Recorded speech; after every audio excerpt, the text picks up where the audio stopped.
Tech news. आखिर क्यों राजू श्रीवास्तव के निधन से पहले उनके इलाज में पूरी तरह से देखा जाए तो जी जान लगाने वाले डॉक्टर भी उन्हें नहीं बचा सके। किस वजह से राजू श्रीवास्तव को बचाना नामुमकिन हो चुका था। उनके निधन की ठीक बाद इस पर से पर्दा उठा है। जी हाँ, 42 दिनों से कोमा में थे राजू श्रीवास्तव। एक और राज से पर्दा उठा। उनकी बीमारी का ये सच सामने आया है कि दिल का दौरा पड़ने के बाद वेंटिलेटर पर जब उन्हें रखा गया था, सांस लेने में उनकी हालत इतनी खराब हो गई थी कि उन्हें वेंटिलेटर से बाहर निकालना असंभव हो गया था। जी हाँ, कार्डियक अरेस्ट आने के बाद 10 अगस्त को दिल्ली के एम्स में भर्ती रहे राजू श्रीवास्तव आज 10:20 पर सुबह 58 की उम्र में हमेशा के लिए इस दुनिया को अलविदा कह जाना पूरे देश को शोक की लहर में डुबो चुका है। आज वही कॉमेडियन की बात हम कर रहे हैं तो दिल्ली में जिम में एक्सरसाइज कर रहे थे और इसी वक्त उन्हें कार्डियक अरेस्ट आ गया था। अब इस पर डॉक्टरों ने कई खुलासे भी किए हैं। जब उनका हाल बहुत बुरा होता चला गया था तो रक्षा मंत्री राजनाथ सिंह से लेकर गृह मंत्री अमित शाह, यूपी के सीएम योगी आदित्यनाथ से लेकर दिल्ली के सीएम अरविंद केजरीवाल, पूर्व यूपी के मुख्यमंत्री अखिलेश यादव समेत तमाम बड़े नेताओं फिल्मी जगत की हस्तियों ने राजू के निधन पर जो शोक जताया वो काफी परेशान भी थी। अब उनकी पत्नी, बेटा, बेटे जो सब दिल्ली के एम्स में पहुंचे हैं, उन्हें वापस ले जाने के लिए परिवार ही फैसला करेगा कि कानपुर में उनकी विदाई होगी या फिर मुंबई में। अब आपको बताना चाहेंगे कि हालत उनकी किस तरह से काफी खराब हो गई थी। सवाल बड़ा है कि आखिर रिकवर कर रहे थे अगर राजू श्रीवास्तव तो कैसे इस प्रकार से उनकी जिंदगी हमेशा के लिए उनसे दूर चली गई। राजू श्रीवास्तव की हालत ठीक हो रही थी। कुछ लोगों का ये भी कहना है कि वो रिकवर कर रहे थे।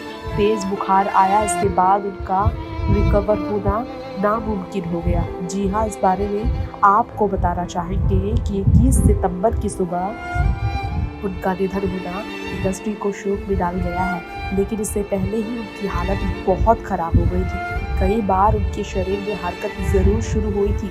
जब आईसीयू के वेंटिलेटर पर वो थे तब उन्हें लेकर उम्मीद जगी थी कि वो जरूर एक दिन आईसीयू के वेंटिलेटर से बाहर आएंगे, लेकिन होश में नहीं आ रहे थे राजू।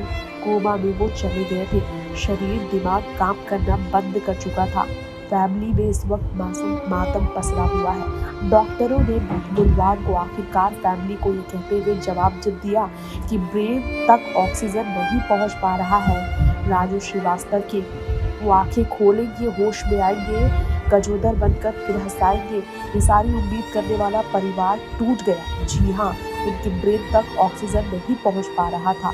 डॉक्टरों ने उनके ब्रेन डेड घोषित कर दिया था और तो और उनकी हेल्थ में कोई सुधार नहीं हो सकता कह दिया था। तेज बुखार आया, शरीर में इन्फेक्शन होने के बाद सामने आई। सिर का सीटी स्कैन कराया गया तो दिमाग के एक हिस्से में सूजन भी मिली थी और फिर 15 दिन बाद जानकारी मिली कि वो अपना एक शरीर का हिस्सा हो रहे हैं। होश नहीं आया था। एक पैर उन्होंने 15 दिन बाद जरूर मोड़ा, लेकिन ब्रेन भी रिस्पॉन्स नहीं कर रहा था। राजू की एंजियोप्लास्टी भी की गई थी एम्स में। हाथ के एक बड़े हिस्से में 100% ब्लॉकेज भी मिला था। अपने परिवार में इस तरह से वो हंसते हंसते चले जाएंगे ये सोचा किसी ने नहीं था। ब्रेन तक ऑक्सीजन सप्लाई की समस्या के कारण ही दिग्गज एम्स के डॉक्टरों की टीम भी राजू को नहीं बचा सकी। जी हाँ, बताया जा रहा है कि मल्टीपल ऑर्गन फेलियर यानी कि शरीर के 2 से ज़्यादा अंग काम करना बंद कर चुके थे। उनके मल्टीपल ऑर्गन फेलियर ही उनके निधन की वजह बताई जा रही है। ब्रेन में ऑक्सीजन ना पहुंचने की वजह भी यही बताई जा रही है। मल्टीपल ऑर्गन डिसफंक्शन सिंड्रोम भी इसे कहते हैं। इसकी वजह से अधिकतर जिंदगी का बच पाना नामुमकिन हो जाता है। जब उनका इलाज शुरू हुआ था तभी डॉक्टरों ने बताया था सीटी स्कैन से पहले कि उनके ब्रेन की एक नस दबी हुई है। हार्ट से जुड़ी समस्या बढ़ती ही चली गई थी। पहले मुंबई के कोकिलाबेन अस्पताल में भर्ती कराया जा चुका था 10 साल पहले भी, और 7 साल पहले भी हार्ट अटैक की वजह से लीलावती अस्पताल में राजू श्रीवास्तव भर्ती रहे थे। डॉक्टरों ने उन्हें सलाह दी थी हेवी वर्कआउट से उन्हें बचना चाहिए, लेकिन हेवी वर्कआउट उन्होंने किया और इसी दौरान वो बेहोश हो गए। नॉर्मल थे वो, लेकिन आम इंसान की तरह होकर भी जो उन्होंने लापरवाही की, जिस तरह से उन्होंने हेवी वर्कआउट किया, इस कारणवश भी उन्हें हार्ट अटैक आया और इस बार ब्रेन फेलियर की वजह से नहीं बच सके। न्यूज़ से की रिपोर्ट।